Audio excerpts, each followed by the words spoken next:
back to another edition of Inside the Ville. My name is Greg Normand, your host. We are starting up another season of Inside the Ville. This is August the 20th. We've got school beginning right around the corner. We had a chance to sit down and talk a little bit about athletics and how it fits and with the pandemic. The Michigan High School Athletic Association will be making some decisions late this afternoon about whether or not soccer, volleyball, even what's going to happen with football, maybe moving into spring. So we had a chance to talk to Chris Dynas, the athletic director at Brandon High School, and he talked a little bit about whether or not anybody's going to be let into the stands, how we're moving forward. We currently have golf and cross country participating in sports, but that's only part of the landscape. We also sat down with Brad Zuby, who is the head football coach, and try to make some heads or tails of we play in the spring, do we play in the fall, what do you do with your kids in the off season, how do you move forward through the pandemic. Brad had quite a bit of insight, and one of the questions I asked him was, what does a physical education teacher do when you have to teach in a virtual world? I think you're going to be really interested in that answer. We also have a little bit of footage from today's golf match up in Lapeer against Lapeer High School at Lapeer Country Club, and just kind of give you a flavor for what we're going to try to do this fall. And we're going to finish up with on Saturday night, the Brandon Recreation Department and Fred Waybrandt put together the Family Fun Night, which was a movie out at the park, and just kind of give you some highlights from that event, which I think, from what I've been told, went really well. The videos shows a lot of good things. So stay tuned, and hopefully you'll enjoy the show and sit back and enjoy it. We'll be right back. Talking with Chris Dynas, the athletic director from Brandon High School. First of all, Chris, thanks for taking 10 minutes out. We just want to kind of bring our viewership up to date of what's going on. So as we sit today at Thursday, the Executive Council for the MHSA is going to make a decision about football and make a decision about soccer. So we'll know that later this afternoon. But what I really want to know from your perspective is, if there's been an industry that's had to turn its life around, education has made a 180-degree turn in the spring with virtual training. I don't know of any industry that's had to change that quickly. And it's criticized because of this, that, and the other. But if education is the industry, then I would think that the bloodline for the rest of it is athletics and extracurricular activities, which makes your job difficult. How difficult has it been in the last 5 or 6 months?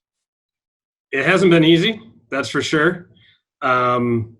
Obviously, even though we were shut down and not in person, there was a lot of moving parts behind the scenes since March 12th or March 13th when we were told to, go home. And then the announcement came in April that we were shut down for the spring. There was a lot of moving parts that we had to adjust to.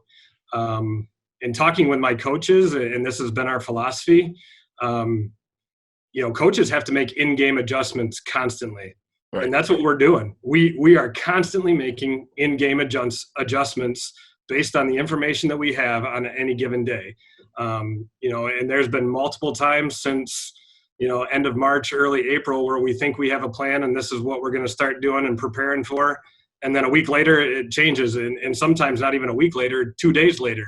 I take, for instance, we got information on May 29th that we were going to, see what the summer looked like. And then 2 days later, bam, we got another correspondence. Go ahead, you can start summer training, which just caused the wheels to keep spinning. And there's a lot of times where it feels like our wheels are spinning in quicksand, and it doesn't feel like you're going anywhere yet. Typically, you have to be proactive, schedules, buses, all the things that go with being an athletic director from a scheduling standpoint. You've kind of thrown the culture and philosophy out the window because you're chasing just the daily operational stuff. Sure. It's almost impossible to be proactive in a reactive situation the way it is now. Is that a fair statement? It is. I personally am operating. I've had my schedules for fall and winter done since the end of April. Like I took advantage of the time and scheduled out all of fall, all of winter, in the preparation that we would return as normal. Obviously, here we are today, August 20th, and we're not back to normal by any means. But I think it's fair to say that for most athletic directors, it's a heck of a lot easier to cancel, reschedule, because we're used to doing that in the spring with weather and everything else that comes in a normal spring season. It's easier to operate that way rather than being caught, with, for lack of better terms, your pants around your ankles and not being prepared. in every league, there's always an athletic director or two who always, sort of slow to the phone, slow to the email to get back. They're just those kind of guys, and they're in every league. Have those guys, generally speaking, have those folks have been a little more responsive because of the pandemic? I think so. I mean, at least in our league, our communication's great. We get responses, if not the same day, within 24 hours.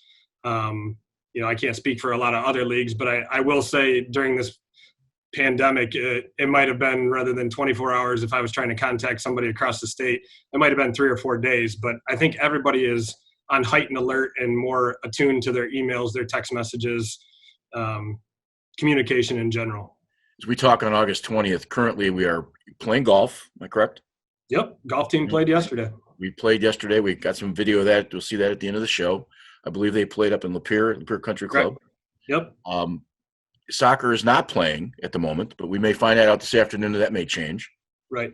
There's a game scheduled for Cranbrook tomorrow, and if the state says okay, do you think you'll play? No, we've already talked with the Cranbrook AD, given the circumstances and some stuff that they learned within their district. We talked yesterday, and we've postponed that game. So we're going to plan to reschedule it, but there will be no soccer game tomorrow, even if the MHSA says go ahead. They are running cross country, yes? Yep, our cross country team is scheduled to run tomorrow morning. So right now the sports on hold for the moment are volleyball and soccer. Yep, and swim. And swimming. And then football, you flip a coin because there's been so much speculation on social media. And I literally this morning, I talked to 2 people on the executive council who I know, and they don't have a plan. They rescinded yesterday to come back today because they hadn't quite figured it out because there's so many moving parts.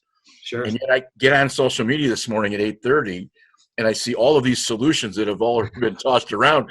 And I literally at 8 o'clock, I talked to Jim DeRocher, who's from Nagani, who's on the executive council. He's a family member.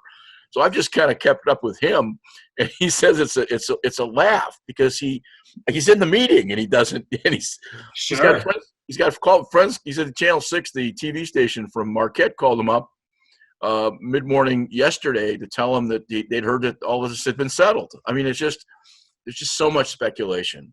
Sure, and it's a little crazy. If you do have soccer, if you do have volleyball, there will not be fans in the crowd. Am I correct? We have a Flint Metro League athletic director meeting scheduled for this evening, actually, because we're hoping to digest whatever the MHSA throws at us. That's one of our topics. We're going to be consistent across the league. So, let's say that under the current executive order, there's only 100 people allowed at an outdoor event. Well, if that's the case, then you're right. There's probably not going to be any spectators because between a JV and a varsity soccer team and another school, that's 80 kids right there. Then you throw in your coaches and your officials. How do you decide which maybe 10 or 15 people would be allowed in? And that's a tough decision to make. So I think to be consistent across the league, we're leaning towards no spectators at this moment. Indoor, I don't see spectators being allowed indoor at a volleyball or swim meet at this time.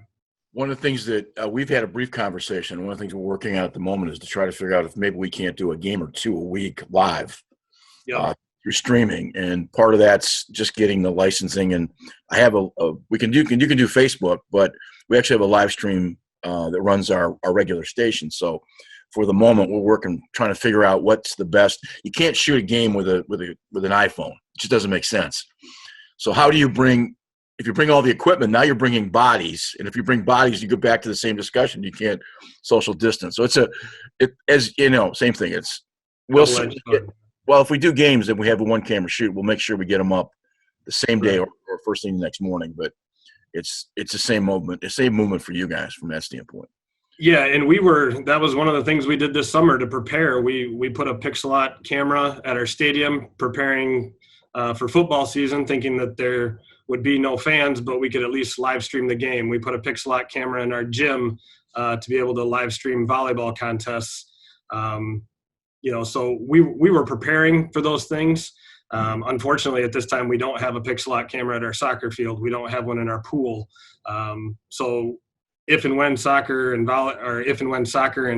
swimming goes, we're going to lean on you or some other type of device to try and live stream those events. Yeah. Most athletic directors are worrisome kind of guys because they've got to take care of all those small details. Because this ball is moving every bit, if you kind of let go a little bit and just let it come at you, rather than trying to keep, I'm just from a personal standpoint, I don't know how you keep your mind with you got to be fielding 3 times the phone calls a day than you would have last year in a normal situation. Yeah, and I'll share something publicly that people probably don't know about me, but my daughter at age 2.5 was diagnosed with leukemia, and we went through 3 years of treatment, and her battling leukemia, and she beat it, and she is in full remission. But that process of dealing with things that you have no control over has really helped me through this whole pandemic and situation. You can only control the controllables, and you have to work with the facts that you're given at the given time, and then you make your decisions based on that. And there's a lot of times where you have to go back and start over from scratch because something didn't work or isn't going the direction you want it to, and you get new details and new information. And that's how it was with my daughter's treatment plan. There was a roadmap. We followed the roadmap, but it didn't always work. And you had to go back and the doctors would reevaluate and put us on a new roadmap. And that's what we're doing now with athletics and education is we're trying to figure out the best roadmap to let these kids, number one, get educated. They got to come and get an education first. They're students and then athletes second. And as an athletic director, we are trying to find the best possible way for them to be able to have the athletic experience in the safest manner possible. As a college lacrosse coach, I marvel at some of the travel parents from a variety of sports, but specifically my own, as to how angry they're at that they've got their kids in travel, and they're all going to get scholarships, and they're all going to get scholarships to Division I. And then I've had people say to me that, hey, by the way, we're doing all these recruiting visits when the NCAA has said 3 months ago that Division I coaches can't visit anybody to keep people safe. So there's a lot of confusion. I really listen. I told you I'd keep you short, and I want to do that. I'd like to maybe do this for every couple of weeks just to keep everybody attuned, so we know where something goes on. So I wish you the best of luck. Thank God your daughter is safe. Say a prayer for that for certainly. And well, thank you. Just keep pushing forward. I appreciate your time. And if you need to know answers, listen to the truth. Don't listen to all the rumors because it is what it is. I stopped reading social media back in April because it was, like you said, a lot of speculation and rumors out there. I had to talk my coaches off the ledge and tell them the same thing and said, look, if you don't hear it from me or directly from Mark Ewell at the MHSAA, then chances are it's just speculation and rumor at that point. So. Well, it just for folks to know too, Mark Ewell is the one that's trying to make a football decision. He's got a senior son who's a senior. Right. Going to Grand Valley to play Division II. So his, you're talking about having some skin in the game. Absolutely. He certainly wants to play football. Nobody wants to, but he also wants to make sure people don't die, which is, kind of another aspect. But anyway, Chris, best of luck, and I appreciate your time. Thanks a lot, Greg. We're talking with Brad Zuby, who is the varsity football coach here at Brandon High School. Brad, you've had it's been an interesting last 2 or 3 weeks. We're going to play football. We're not going to play football. Thursday, they say they're going to play. The executive committee of the MHSAA meets on Friday, kind of pull a rug under for all kinds of reasons. What goes through your mind as a coach? I lost my spring 3 days in, and I can tell you as a varsity coach, it is awful. Yeah. But you're in this balancing act because what do you do? Yeah, it was tough. We're out there every day. We practiced 30 hours last week. The boys put in 30 hours of work. We're running double sessions and, we're just prepare for tomorrow. And that's all I told them. I said, we knew this was a possibility.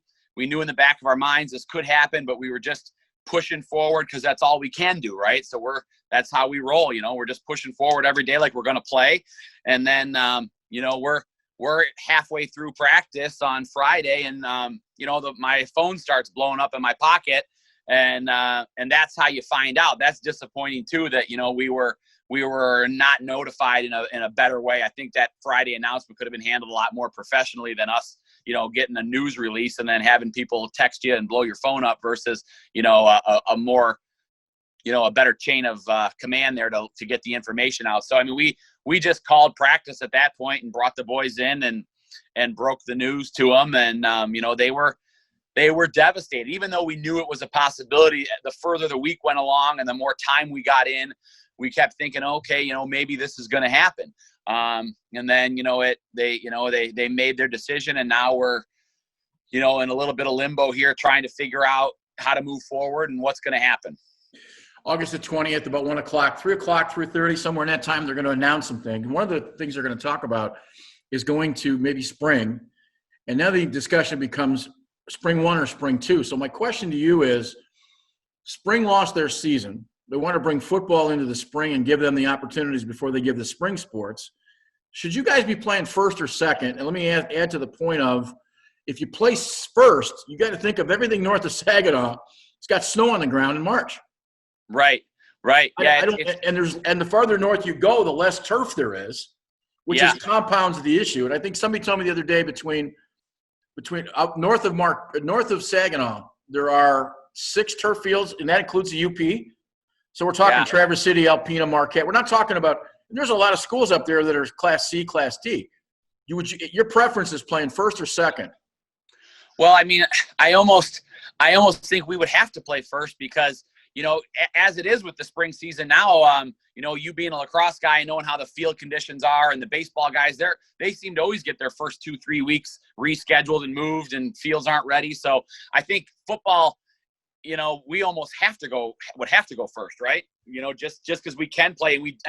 We were talking about it last night we ran a little, we were allowed to practice last night. So we had a little fun night with the boys just to bring them in, and we threw the ball around. We took some pictures, and we had some pizza, and we wanted to end on a more of a positive note than the Friday's negative note. So we were talking last night with the coaches though about even in our league, the teams that we play, us and Goodrich have turf and everybody else is on grass, and wondering, gosh, are we gonna have to have all of our games? Will we have all our games at home next year just because the guys we normally play won't have a field, because the grass will be in that bad of shape. So many variables, but I think to even make this work at all, the football would have to go first, and we probably, I guess should, and then that does slide all of the normal spring guys back a little bit as we try to wedge this season into place. Obviously, you're not going to have a 9-game season. It'd be impossible to be able to do it. Your season is going to probably be relegated to 8 or 9 weeks. So do you see an issue with playing spring, and we're talking a very limited number of kids, but playing spring, having the summer, and then turn around and playing in the fall again? Yeah, it's going to be a wild scenario, right? But if it means my seniors get to have their season, we have a great senior class this year. They're a great group of guys. They're, so many of them were big contributors on last year's team. So if it means they get to play, then, the rest of us will figure it out, and, we'll play, and, whatever it is, it's probably a 6-7 game season. Everyone makes the playoffs, and then we go from there, right? We'll probably play into mid-May or something. Then maybe you shut down for 30 days and you bring them back in after whatever this spring 2 is done. This is a bit of a loaded question, but I want to ask it. You think Sure. It's fair to stall the spring athletes who've lost a season, giving you preference when you have not lost any part of your season? Yeah, that's a tough one, right? But I guess the biggest thing is it's what benefits the kids the most. And if I have a kid that plays football and baseball, I would hate for that kid to have to choose, right? So at least this allows them, this scenario would allow them both opportunities. And that's, I guess, what's at the end of the day, it's whatever's best for the kids, and they don't have to choose between one sport and another. One of the other things the MHSA is suggesting is that for not only football, but for a number of sports, including lacrosse and baseball, softball in the spring, they're going to have to relax the off-season workouts to be able to replace the workouts they didn't get in the off-season, the summer, and then certainly last spring, since we didn't have anything. So how involved would you be with your kids if you knew that you guys have a 7-man rule versus a 4-man rule for everybody else? Am I correct? Correct. Yeah, that just changed this year. Yeah. They're talking about an 11-man rule to be able to work in the off season, and then allow the other programs and other sports to have a little bit more coaching involved, and giving us maybe 20 or 30 coaching days between now and March. Yeah. To get our kids ready, because we haven't seen them in a year. That's right. Part of that program. Yeah, we're hearing one of the things we're hearing that may come down after today's ruling is that they're going to give us X amount of practice days between now and October. And some of those days will be helmets. Some of those days could be helmets and shoulder pads. Some of those days could be fully padded. I have some concerns about, padding my kids up and letting them hit each other in late October, as that's going to go right into their next season. I don't know that I want to put my boys in jeopardy for an injury when we're not going to be playing until March. So we'll weigh all those options when we get them. But in talking to the boys last night and my coaching staff is, whatever we're allowed, we will maximize those opportunities and just make the best of the situation. Isn't this, though, really no different than spring football in Texas, California, and Florida? I mean, they're doing it 2 seasons. Yeah, I guess so. I guess maybe this will lead to them starting to look at giving us some days like that. I think the more days that we're allowed to have with our kids might keep some kids out of some of these private organizations too, that I think sometimes leads to the transfer issues. So, that's another, I think that could benefit some guys too, and some kids from just being able to, under the correct guidance and the correct set of rules. I think, we could use some more time with our guys. Some of the travel guys, some of the unscrupulous travel guys are more than willing to sit right now on the edge of this thing and start making phone calls to guys that, 7-on-7 or whatever the programs are. Yeah. That's the state's worried about that as well, because yeah, absolutely. It becomes hockey, it becomes soccer, and then school sports, scholastic sports, interscholastic sports no longer get the process. Yeah, it's interesting. Briefly, you've been very successful. This is the start of your 4th year, I believe, at No, this will be going into season 5. Season 5. Yeah. You've been a full-time teacher the entire 5 years? Yeah, they brought me in at Brandon at the start of my first season there. Yeah, when we left Rochester. I apologize. You tied for the league championship last year? You won it? No, we won it the year before. The year before, we tied Flushing for it. This last year, Goodrich edged us out. Okay. So we came in. Yeah, we were 7-2 last year, 6-1 in the league, or 5-1 in the league. Yeah. So prior to you, they had a decent program, but obviously they've become a championship program under you, and you've done wonders for the program and the moving the process ahead and the rest of it. What's the secret? They have not traditionally been this is not a football powerhouse. So, Greg, I don't, what we've done here is the same. It's the same format and the same blueprint that we laid down at Stony Creek in Rochester. And it's the same format and blueprint that we laid down at Pontiac High School when I was there. And I have a coaching staff that I think the world of, and we've been together for the most part. My main group of guys, we've been together since Pontiac, and we've picked some people up along the way in Rochester and picked some folks up along the way in Brandon. But we just put the kids first, and we treat them like they are our family. And because they are, when you spend as much time with these boys, it has to be about more than just football. So, we try to build real relationships and real connections with these guys. And we believe in what we do. We run a fun, up-tempo, no-huddle offense that, can run 100 plays in a game sometimes. We averaged 40 points a game last year on defense. We fly around the field. We buzz around. We blitz all the time. It's a high-octane defense, too, so the kids enjoy playing in it. It's fun. We build it around their strengths. And, but really it's about caring about the kids and knowing that, they know we care about them. And we have a very strong relationship with our boys. And I think when you do everything else right and you treat people the right way, winning is a byproduct of all that stuff. Good. I didn't catch the last part because it was a little bit of a. What'd you say the last? I just said, when you do everything else the right way and you treat the boys the right way and you treat people the right way, that winning football games just becomes a byproduct of doing everything else the right way. And we've been pretty successful here doing that. I appreciate the time. Again, you've been very successful, and I think that's terrific. You're a very good coach, and the community is glad to have you. And hopefully, we can see some football somewhere along the line, whether it's spring 1 or spring 2, and. There's a petition going around that parents want to somehow push the executive council into a decision that I keep pointing out that's the virtual the social network world doesn't match up with the real world where people are making decisions. Yeah. So at some point, you can want and desire all you want. I want to be taller and thinner, but that's not necessarily going to happen. So. Yeah, I think I saw that petition has 35,000 signatures on it, and you feel for these people because football, football is a different animal. You've coached a lot of different sports, including football, and football just has it's a different animal. People are football obsessed in this country, in this region, and they see the connections that these kids have with each other and with their coaches and with the community. And football does have a far reach to it. And, people are really hurt by this and they want to play. And man, I every night I go to bed this week, I just go fingers crossed that maybe there'll be a reversal. Maybe we'll see something different.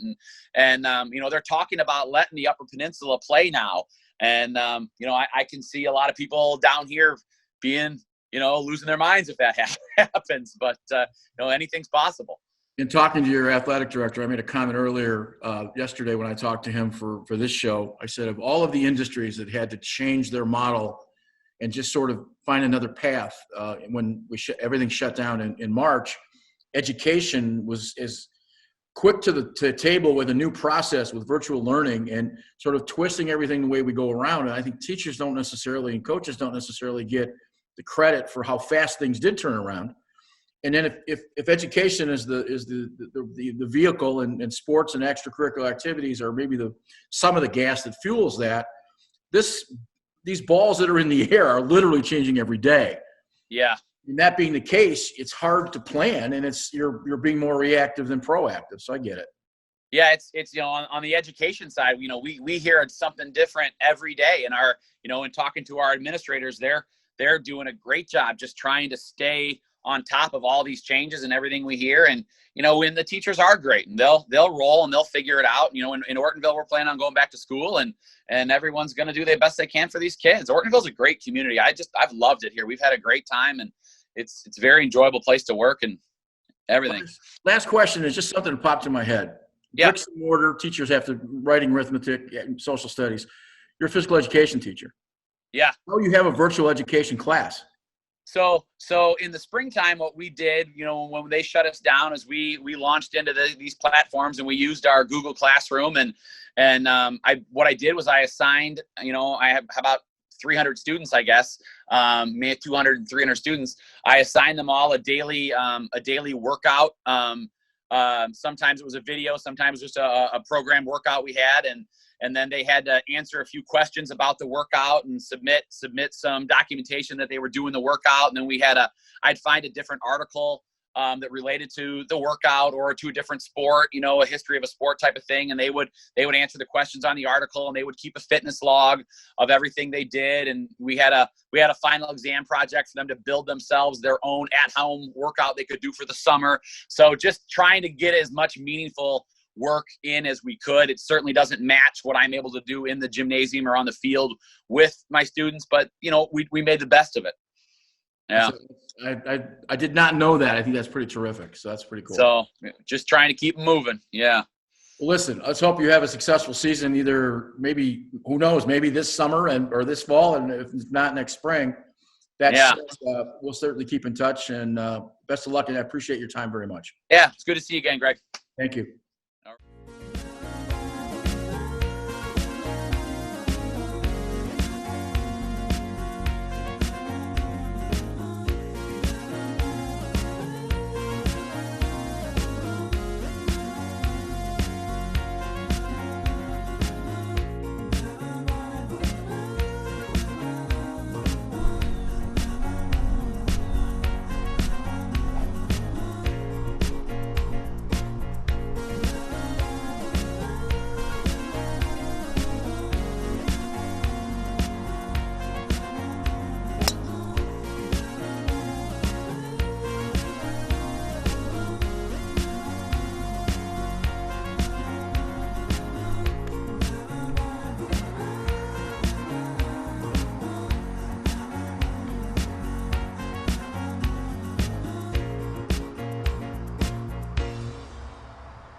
tell the camera why you're not painting faces? Yeah, I hope I wasn't that loud. Oh no, I didn't get it. Stop the purpose. Yeah.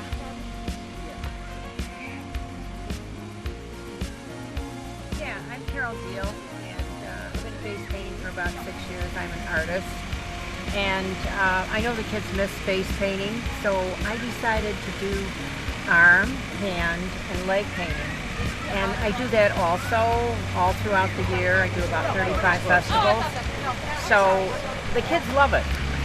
And oftentimes they keep them on for a long time. I'm converting some faces to arms. And the parents are happy. But I do ask them to wear a mask, and I have extra masks. But I can see how hungry they are for face painting and body painting. Yeah. All right. So thank come you so join much. me. Thank you. You're welcome. So what are you doing here? We are working the moving the park here. This is our axe throwing. It's a new unit we have this year. It's just like an inflatable. There's like little Velcro axes and you just throw them and try to stick it onto the target. Oh nice. Do you want to demonstrate? Sure.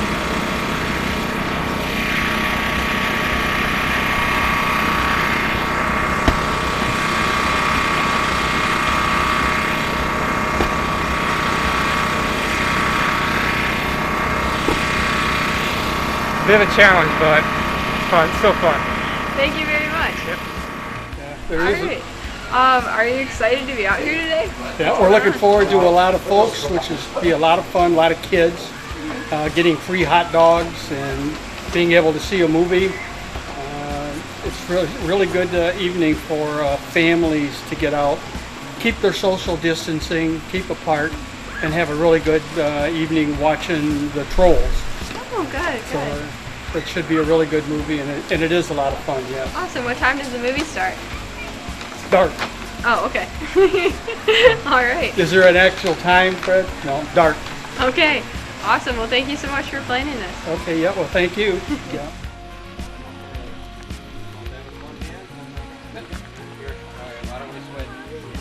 Why don't we swap to a ball?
Can I ask a question?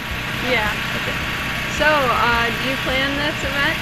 Yes, I'm the director, and we've been doing this for 7 years now. Of course, this year we got old COVID trying to stop some things, which it did. We don't have the bounce houses this year.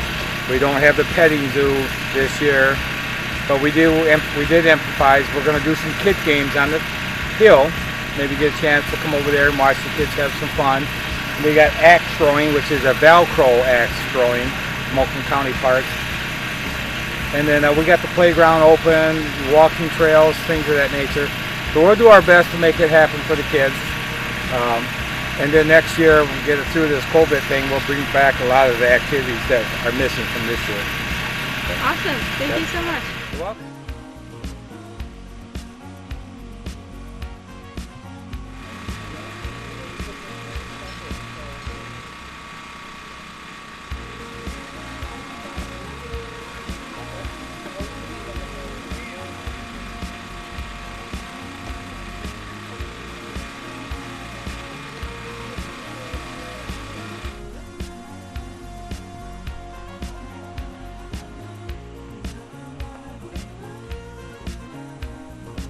You got my mask on or off? Oh, it doesn't matter.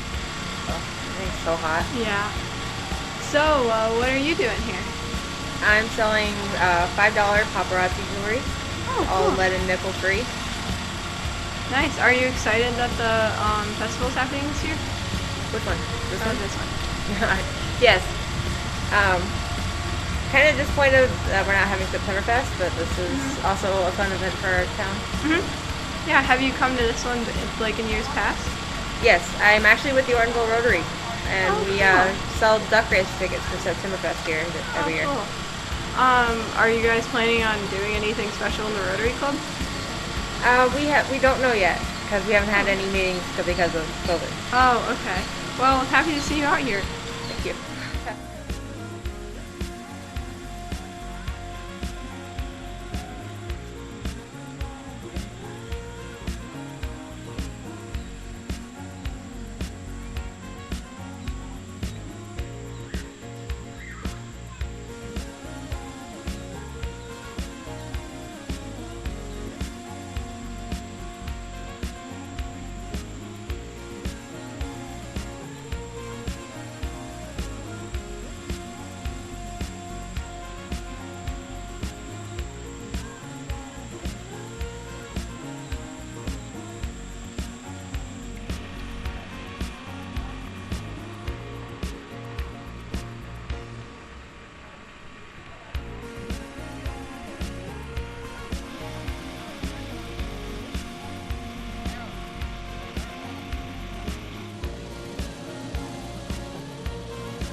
I think you can see that everybody had a great time at the Family Fun Night, sponsored by the Brand and Recreation Department.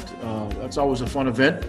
Even in a pandemic, you got to get out of the house and take the kids to enjoy a few things. I want to thank Brad Zuby, the football coach here at Brandon High School, for talking to us a little bit about what's going on in the football program. Hopefully we'll have some answers later today to find out exactly what the MHSA is going to allow and whether or not going to be playing football in the spring. I'd like to thank also Christinas, who is the athletic director, and kind of keep us abreast of what's happening. And just want to thank for all the folks in the back that all the work they did with the not only the golf and also the Family Fun Night. So until next week, have fun, enjoy, and be safe. My name is Greg Mormon, and see you next week.